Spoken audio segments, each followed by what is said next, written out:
기억나는 게 그때 코로나 때 조그만 그 커다란 이렇게 스크린을 옆에다 갖다 놓고서 수많은 사람들이 한 이만한 얼굴로 저를 보고 있는데 그 앞에서 안수를 받는데 기분이 아주 묘하더라고요. 사람들이 와 있지 않고 저렇게 눈을 동그랑치면서 이렇게 동글동글 보고 있는 느낌이 저게 무슨 느낌일까? 그때 그 안수하셨던 저희 그 총무부장님이 저에게 몇 번이나 물어보셨어요. 내가 너희 몸에 손을 대도 되겠니? 그 당시 코로나가 너무 심했기 때문에 코비드가 심했기 때문에 혹시라도 전염될까봐 해도 되겠니? 잘 봐라, 내가 손을 닦는다. 잘 봐라, 내가 또 손을 닦아. 몇 번이나 그러시면서 했던 게 기억납니다. 아마 그런 경험 때문에 이 빨간색만 보면 그때의 그 경험이 잊지 않아지는 것 같아요. 그때 제가 안수를 받을 때 그리고 매년 성령 강림 주간 될 때마다 그때의 그 기분이 다시 생각이 납니다. 오늘 말씀은요, 사도행전 2장 1에서 13절입니다. 사도행전 2장 1에서 13절. 혹시 우리 주보가 가지고 계신 분은 주보 이쪽에 있고요. 성경책을 갖고 계신 분들은 성경책 신약성경 188쪽입니다. 사도행전 2장 1절에서 13절, 사도행전 2장 1절에서 13절. 찾으셨으면 다 같이 합독하시겠습니다.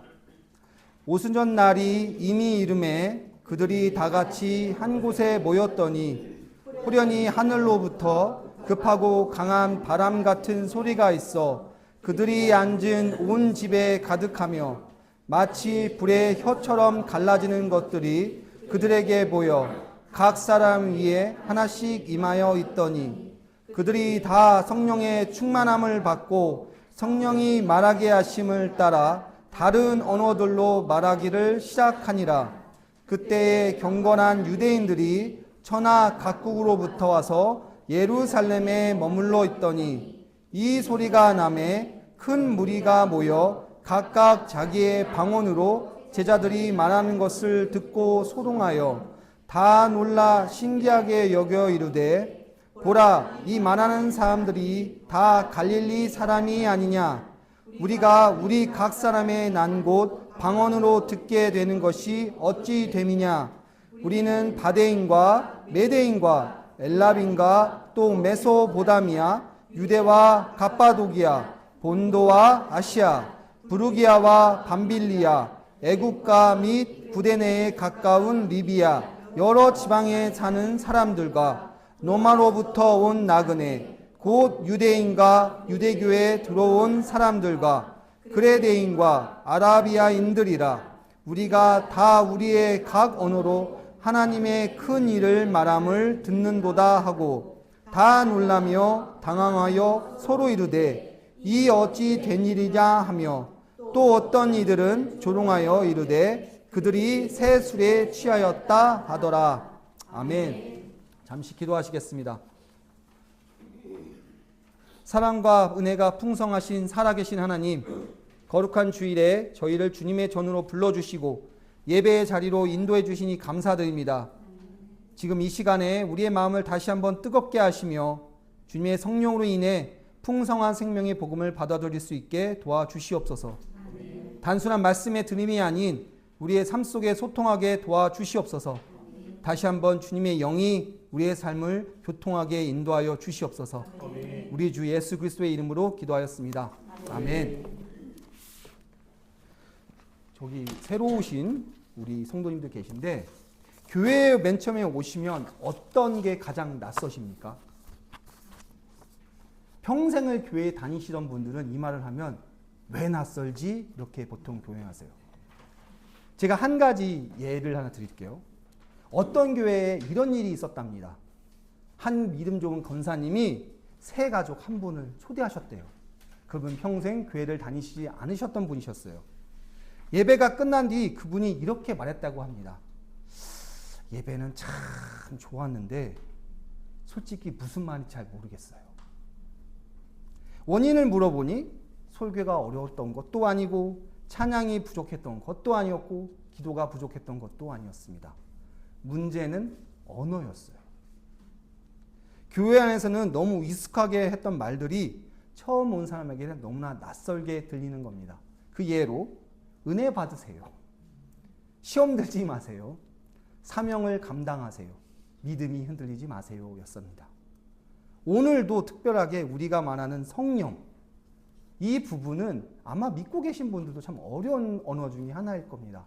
각 교파와 각 종포가 다 다르게 이해하고 특히 처음 보신 분들에게 성령이란 마치 귀신과 같은 존재로 느껴질 거예요. 근데 오늘 우리가 하는 이 성령 강림주는 우리가 세상 사람들에게 보기에는 좀 어려운 그 개념인 성령이 우리에게 온 것을 기념하는, 어쩌면 교회가 탄생한 기념일을 기념하는 그런 날입니다. 오늘 예배 시작하기 전에 함께 생각해 봅시다. 두 가지가 있습니다. 첫 번째, 성령이 임한 후 제자들에게 가장 크게 변화된 점은 무엇이라고 생각하나요? 두 번째, 오늘 우리 교회와 성도들에게도 성령의 역사하심이 필요하다면 어떤 모습으로 나타나길 원하시나요? 이 두 가지를 놓고 생각하시면 좋겠습니다. 오늘 본문의 배경은 그 제자들이 그토록 바라던 예수님의 약속이셨던 성령이 그들에게 임재합니다. 이 성령의 임재는 인간을 구원하게 오신 우리 예수님의 죽음, 부활, 그리고 승천의 결과로 이루어진 하나님께서 우리를 사랑하시던 그 구원 사역의 완성을 뜻합니다. 2000년 전 먼 이스라엘에서 죽은 예수님의 죽음이 지금 2000년 후인 우리가 느낄 수 있는 것도 바로 이 성령의 놀라우신 은혜입니다. 근데 아까 우리 와이프가 말했던 대로, 저희 사모가 말했던 대로 오순절의 의미에 대해 먼저 알아야 될 것 같아요. 이 오순절은 교회를 다니면서 흔히 많이 들으셨던 하나의 교파가 있습니다. 오순절파, 순복음파라고 이야기합니다. 그러면서 우리가 그분을 많이 듣는데 도대체 무슨 뜻인지 모를 때가 정말 많을 때가 있어요. 이 오순절은 헬라어로 펜테코스테 또는 펜테코스테스인데 이 말은 아까 저희 사모가 말했던 대로 50번째라는 뜻이에요. 저희가 말했던 오순이란 말도 한자로 5오와 열을 순으로 5번째 열흘이라는 말이 오순절입니다. 즉 모든 게 50이라고 얘기하는데, 그럼 이 오순절은 갑자기 나타난 명절일까요? 그건 아니에요. 교회를 많이 다니시던 분들은 에어컨에서 나온 소리입니다. 놀라지 마세요. 교회를 많이 다니시던 분들은 제가 말했던 여러 가지 명절들을 들으면 라고 이야기하실 거예요. BC 1500년도에 모세를 따라 이집트의 노예로부터 해방을 기념하는 절기는 우리가 유월절, 패스오버라고 합니다. 그 유월절 후 안식일로부터 50일째 되던 일을 이 유대인들은 오순절이란 특별한 날로 기념합니다.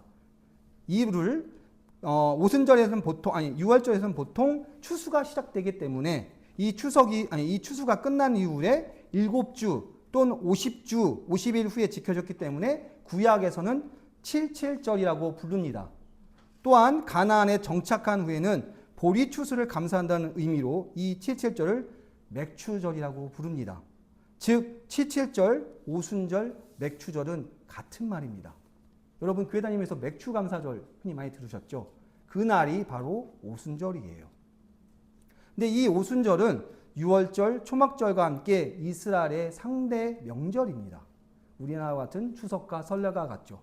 그래서 오늘 이 사람들이 모였던 이때에는 우리와는 다른 이 오순절을 지키기 위해 여러 지방의 사람들이 모이던 그때였어요. 그때에 예수님의 그 제자들인 120명의 성도가 작은 기도 다락방에서 기도하는 것으로 시작합니다. 근데 사도행전을 맨 처음에 시작할 때 가만히 보시면 이렇게 시작을 합니다. 사도행전 1장 1절입니다. 데어빌러여, 내가 먼저 쓴 글에는 무릇 예수님께 행하시며 가르치시기를 시작하신부터 그가 택하신 사도들에게 성령으로 명하시고 승천하신 날까지의 일을 기록하였노라. 다시 말할게요. 2절입니다. 그가 택하신 사도들에게 성령으로 명하시고 승천하신 날까지의 일을 기록하였노라. 사도행전, 즉 우리가 말하는 우리 제자들의 행함들은 바로 성령으로 명하시고 승천한 그날까지의 일을 기록한다라고 우리 사도행전을 이야기하고 있습니다. 즉 사도행전의 시작은 성령으로 시작해서 성령으로 끝나는 그 놀라운 장인데, 우리가 때로는 과연 이게 가능할까라는 생각할 때가 있어요. 왜냐하면 성령 체험이란 건 각각 다 다른 체험이고 각자 다른 개성으로 시작되기 때문에. 그래서 오늘 제가 말하는 이 성령은 이 성경에서 오늘 풀어준 이 부분에 대해만 얘기할게요. 혹시라도 내가 받은 성령은 저렇지 않은데, 내가 아는 성령이 아니면 저렇게 않을 때 이럴 수도 있어요. 왜냐하면 성령은 개성적이시고 개인적이시기 때문에 다르게 임재하시기 때문입니다. 그러나 오늘은 저희가 말했던 이 사도행전 2장 1절에서 13절 위주로 성령을 풀 테니까 혹시라도 불편하신 분들은 끝나고 나서 찾아오시면 감사하겠습니다. 예배 중간에 나가시면 마음이 상합니다. 예배 중간에 나가지 마시고 끝나시고 나서 나가주시면 감사하겠습니다. 먼저 오늘 사도행전 2장 1절 보시면 오순절 날이 이미 이름에 그들이 다 같이 한 곳에 모였더니 라고 시작합니다. 여기서 하나의 힌트가 있어요. 무엇일까요? 대부분의 사람들은 오순절 날 그리고 이름에 이 부분만 보셔요. 근데 이 단어에 여기 1절에 아주 중요한 단어가 하나 있는데 그것이 뭐냐면 다 같이 한 곳에 모였더니란 말입니다. 이 다 같이 한 곳에 모였다는 말은 헬라어의 한 마음을 품고란 뜻이에요. 즉 이 120명의 성도가 한 곳에 모여서 예수님의 약속을 지키며 한 마음을 품고 그 약속을 지키고 고대하며 기다리던 열흘이 돼서야 성령이 왔다는 뜻이에요. 우리가 예배를 왔을 때 제일 처음 이런 생각을 합니다. 오늘 예배 찬양이 좀 별로입니다. 오늘 말씀이 좀 나에게 뭐가 좀 별로예요. 오늘 저 조명이 너무나 강렬한 것 같아요. 때로는 옆에 성도님이 날 너무너무 귀찮게 해요. 여러 가지 일로 예배를 할 때 수많은 장애물로 인해 집중하지 못할 때가 있습니다. 근데 오늘 우리가 말하는 이 성령이 임하시려면 첫 번째 전제 조건은 다 같이 한 마음 한 뜻이 되어 기도하고 예배해야 된다는 전제 조건이 있습니다. 오늘 내 이 말씀이 나에게 너무나 좋더라. 근데 어떤 분들은 말씀이 좋지 않잖아요. 어떤 분은 예배가 별로일 때도 있어요. 그 이유는 우리가 한 마음 한 뜻이 되지 못했기 때문이에요. 그게 오늘 사도행전 2장 1절에서는 이렇게 얘기합니다. 다 같이 모여서 한 뜻이 되어 그분을 간구했을 때. 그러자마자 2절 3절에 호련히 하늘로부터 급하고 강한 바람 같은 소리가 있어 그들이 앉은 온 집에 가득하며 마치 불의 혀처럼 갈라지는 것들이 그들에게 보여 각 사람 위에 하나씩 임하여 있더니 라고 말합니다. 여러분 이렇게 구체적으로 성경을 말한 거는 성령님을 말한 건 사도행전 2장 2에서 3절이 최초이자 마지막입니다. 아무리 성령을 봐도 성령이 불처럼 임하고 바람처럼 임했단 말은 다시는 나오지 않아요. 그 이유가 있습니다. 왜 그러면 이때는 처음으로 성령이 임재하였기 때문입니다. 그들은 성령이 뭔지를 몰랐어요.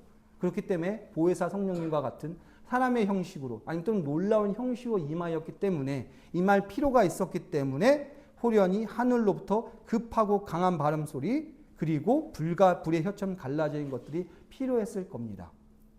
근데 이걸 다시 이 부분에 대해 우리가 쉽게 얘기하면 이렇게 생각하시면 좋겠어요. 이게 좋은 비유는 아닌 것 같은데 저희가 인터넷을 하려면 이게 맞는 비유는 모르겠습니다. 인터넷을 하려면 가운데 중계국을 하나 뚫어야 됩니다. 그렇죠? 높은 철탑을 세워야 되고 때로는 뭐 이런 건물 위에다 놓고 그럼 그 중계기에서 저희는 받는 조그만 리시버를 집집만 하나씩 놓게 되죠. 그럼 저희 집에 인터넷이 들어오는 방법이 됩니다. 즉 성령이 오순절 때 오신만은 커다란 중계기가 만들어지는 것이고 그 위에 우리가 기도하는 것은 이 조그만 리시버를 저희가 마음속에 만들고 그 성령을 받아들이는 방식인 것이죠. 이게 성령의 방식입니다. 즉 오늘 우리가 기도할 때 왜 불처럼 내려오지 않는 것인가? 왜 뜨거운 바람처럼 내려오지 않는가? 그런 의문을 가지실 분이 계실 텐데 사실 저희는 이미 이 마음속에 있는 이 중계기로 인해 언제든지 원하면 주님께서 성령을 주시는 놀라운 은혜를 주셨습니다. 그것이 바로 보혜사예요. 근데 왜 하필이면 바람일까요? 왜 하필이면 또 뜨거운 불일까요? 그냥 놀라우신 빛으로 오신 예수님처럼 빛으로 오시면 될 텐데 왜 하필이면 바람과 불일까요? 이 바람은 저번에 제가 금요 철야변 때도 말했듯이 그 히브리어로 루아흐라는 히브리어에서 나온 말입니다. 이 루아흐라는 말은 성령, 바람이에요. 그래서 구약에서 계속 무언가 특별한 영적인 일을 말하는 이 루아흐, 바람이 분다는 말을 할 때는 성령을 계속 이야기하고 있었던 것이죠. 근데 또한 이 바람은 여러분 우리가 기다려야 기다려야지만 오는 것이 바람이에요. 우리가 에어컨도 있고 뭐 선풍기도 있고 여러 가지 있어서 우리가 요즘 세상에서는 바람을 내가 조종한다고 생각할 수 있지만 사실은 옛날 같으면 앉아 있을 때 바람이 부는 거는 바람의 마음이에요. 남쪽에서 불든 북쪽에서 부는 것도 바람의 마음. 지금 성령이란 것은 우리 인간으로서 조절할 수 있는 것이 아닌 그분의 마음대로 임재하심을 뜻하는 것이 바람이에요. 지금 내가 바라고 기도하면 그분이 그분의 뜻대로 의지대로 임재하시는 것 때문에 바람으로 임재하십니다. 근데 또 왜 불일까요? 저희 아버지가 이 유튜브를 보시기 때문에 잠시 저희 아버지 이야기를 하겠습니다. 아버지 참 좋아하실 거예요. 저희 아버지가 예전에 저희 집엔 조그만 공장이 있었습니다. 저희 집에서 그러니까 금을 녹이시고 이렇게 그 금을 갖다가 때리셔갖고 이렇게 반지나 이게 팔찌를 만드시는 그 조그만 공장이 있었는데 아버지는 항상 저를 부르셨어요. 민우야 빨리 와서 도와줘. 그러면 이만한 쇠를 제가 잡고 있으면 아버지가 그 쇠를 녹인 물을 갖다가 망치로 치시는데 여기가 너무나 아파요. 왜냐면 그 쇠를 갖다가 그 모양을 만들려면 얼마나 힘들게 세게 치시겠습니까? 그래서 때로는 한 번은 손을 이렇게 놓게 되면 아버지가 너 그러면 내가 다쳐. 이 불이 얼마나 뜨거운 건데 이것 너 흐르면은 집에 불 날 수 있어. 그런 말을 했던 게 기억이 나요. 그럼 저는 그 주물을 계속 잡고 이렇게 뜨거운 손을 잡고 여기가 아픔에도 불구하고 잡고 있어야 돼요. 그럼 아버지는 자신도 아프시면서 그 망치로 두들기셔서 그 금을 녹인 그 물을 그 주물을 가지고 반지의 모양을 만드십니다. 즉 불은 모든 걸 태울 수 있습니다. 즉 불은 쇠도 녹일 수 있고 쇠도 변형시킬 수 있습니다. 즉 불은 우리가 갇혀있는 이 단단한 마음도 녹이실 수 있으며 쇠처럼 우리가 세상에 이끌리면서 예수님을 싫어하는 어떻게 보면 예수님의 임재를 반대하는 마음도 녹일 수 있기 때문에 불로 임재하세요. 그러면 이 불이 바람을 만나면 어떻게 될까요? 산불이 됩니다. 그렇죠? 산불 여러분 아침 되면 요 알람이 나오지 않습니까? 산불. 흔하지 않으세요? 산불. 산불이 되면 사람들 너무나 혼비백산하죠. 불과 함께 바람이 불기 때문에 어디로 갈지 모르는 그 불들이 산을 다 태우는 것이 바로 이 산불인데 성령의 마음은 그렇게 오신 거예요. 그들이 기도하고 있을 때 지금쯤 오시겠지가 아니라 바람처럼 그분이 원하실 때 오신 다음에 그들이 했던 그 모든 환상과 때로는 그 실망감과 그 모든 것을 태우고 그들의 마음을 태운 후에 밖에까지 퍼지게 만든 것이 바로 성령이에요. 즉 성령의 임재함은 이곳에 모였던 그 120명 뿐만 아니라 밖에 있는 수많은 사람에게 산불처럼 옮겨가길 원하셔서 임재하신 것이 바로 성령입니다. 그리고 그 결과가 바로 오늘 말씀 읽어보시면 나오는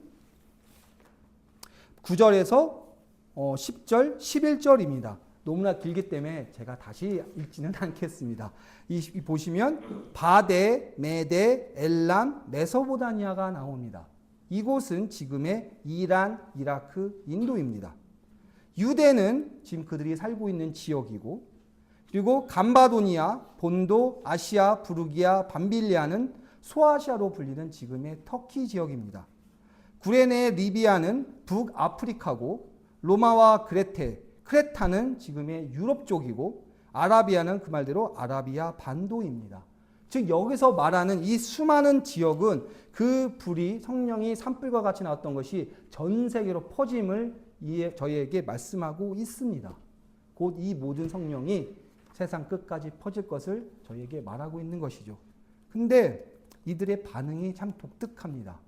한 명은 다 놀라며 당황하고 서로 이르며 어찌 된 일이냐. 또 다른 한 그룹은 이들을 조롱하여 이르되 그들이 새 술에 취하였다 하니라 라고 합니다. 새 술에 취하다는 헬라어로 글루토스라고 하여 막 발효가 시작된 술을 뜻합니다. 제 바람은 그렇지 않지만 혹시 술을 하시는 분들은 이 말이 무슨지 잘 알 거예요. 만약에 집에서 뱀주라던가 뭐 인삼주를 담그실 때 보시면 맨 처음에 드는 술은 드시지 못하시잖아요. 발효가 안 돼 있기 때문에. 이 발효가 되어서 완전히 된 상태의 상품적 가치의 술을 우리는 보통 마시는데 이때 말한 이 새 술은 지금 막 담가서 술의 말도 느끼지도 못하는 것을 이 새 술이라고 하는 겁니다. 즉 싸구려 막걸리나 한국으로 말하면 탁주와 같은 것들 차마 먹지 못하는 그 흐릿한 물을 세술에 취하다라는 뜻이에요. 바꿔 얘기하면 이들에게는 이 유대인들 120명은 세술밖에 흔한 아주 질이 떨어지는 그 술밖에 먹을 수밖에 없는 지적인 수준이 낮고 가난하며 부족한 자라고 놀리는 말이 세술에 취하다입니다. 한쪽에서는 어떻게 그럴 수 있느냐 하고 놀라고, 한쪽에서는 너희같이 부족한 자들이 어떻게 그런 놀라운 일을 행할 수 있느냐라고 깜보는 말이 바로 이 세술에 취하다입니다. 우리가 세상을 태어날 때에 때로는 우리가 그렇게 간구하며 기도합니다. 하나님, 오늘은 이 성도를 저희가 전도하게 인도하여 주소서. 근데 대부분이 다 그렇지 않잖아요. 어떤 분들은 너희가 어떻게 그런 말을 하느냐라고 놀라는 분도 계실 거고, 또 어떤 분들은 너까짓 게 뭔데 나한테 그런 얘기를 해 라는 분도 계세요. 참 세상이 어렵다는 이유가 바로 이것입니다. 기독교인들, 너희들 어떻게 너희가 나한테 그런 말을 해. 참고로 오늘 저는 어떤 정당을 때문에 이것을 입고 온 것이 아닙니다. 혹시라도 유튜브를 보시는 분들이 착각하실까봐 그런데 저 정당을 지지해서 온 게 아니라 성령 강림자 빨간색을 입었던 겁니다. 제가 혹시라도 모르시는 분들 계실까봐 다시 한번 말씀드립니다. 근데 이 세상에 점점 저희가 악해진다는 느낌을 드는 것은 이 예수 그리스도와 성령을 말할 때 다른 분들이 색안경을 끼고 본다는 것입니다. 너희 기독교 지금 이렇게 되잖아. 그렇죠? 너희 기독교 목사들 이렇게 되고 있잖아. 너희 기독교 성도들 이렇게 되고 있잖아. 너희 교회만 봐봐. 어떻게 보면은 돈을 빼낼 수 있는 훌륭한 시스템이 너희 교회가 아니냐. 참 여러 가지 말로 요즘 세상은 우리를 공격을 합니다. 바꿔 얘기하면 세술에 취한 너희같이 허름하고 부족하고 똑똑하지 못하는 자들이 어떻게 그렇게 놀라운 일을 할 수 있느냐라고 이야기하고 있는 것과 같아요. 즉 우리도 지금 이때와 같이 성령이 필요합니다. 왜 성령이 필요할까요? 이 성령으로 인해 우리의 마음과 우리가 잘못된 것들과 우리의 모든 기대를 태울 수 있기를 기도하고 바라야 되는 것이죠. 단지 성령 강림주의가 돼서 우리가 이 성령을 기대하는 것뿐만 아니라 이때를 기념하면서 이 성령님이 다시 우리에게 오시길 간절히 기도합니다. 우리가 가지고 있는 그 수많은 여러 가지 걱정들과 고민들 뿐만 아니라 우리가 갖고 있는 수많은 편견들, 우리가 갖고 있던 그 모든 것들, 어떻게 때로는 우리의 상처와 그 모든 것들이 이 성령의 불로 태우실 줄을 간절히 기도하고 소명합니다. 그리고 이 일들이 저뿐만 아니라 우리 모인 이 성도님들 뿐만 아니라 밖에서 만나는 수많은 사람들에게 퍼칠 수 있는 산불이 되길 간절히 기도합니다. 다 같이 기도하시겠습니다. 전능하신 하나님, 오늘도 우리 주 안에서 구원을 바라며 그 발자취를 따라가려 노력하게 하시니 감사드립니다. 이 시대의 어둠 속에서도 우리 주께서는 늘 우리 가운데 함께 하시며 우리를 부르고 계심을 또한 알게 하시니 감사드립니다. 우리가 우리의 삶 속의 모든 슬픔과 시련들로 인해 우리 안에 거하시는 당신을 지나갈 때마다 다시 한번 구원의 참된 소망으로 우리를 당신에게 붙들어 주시옵소서. 우리를 오로지 주님의 소망으로 구속하시고 온전한 주님의 생명으로 다시 회복하셔서 영원히 주의 백성으로만 살게 도와주시옵소서. 우리 주 예수 그리스도의 이름으로 다 같이 기도합니다. 아멘.